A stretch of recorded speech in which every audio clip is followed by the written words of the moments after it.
Hi everyone, welcome back to another video from Tech Basics. In this episode, we will be learning how to download Western Union application on your iPhone. So without wasting much of our time, let's dive into the video. First of all, open your App Store. Go to the search box at the top and type in Western Union. Once you get to the search result, tap open this application from Western Union Holdings Inc. Once you get to this page, tap on the download or the get button to start downloading Western Union app on your iPhone. Wait for the application to download and install, which will take a couple of minutes, depending on your internet speed.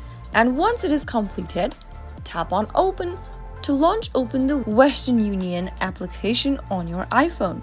That is how it's easily done.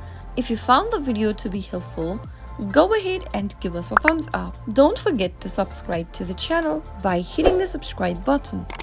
Press the bell icon so that you'll never miss another upcoming upload from us. I will be back again in the next episode. Thank you for watching.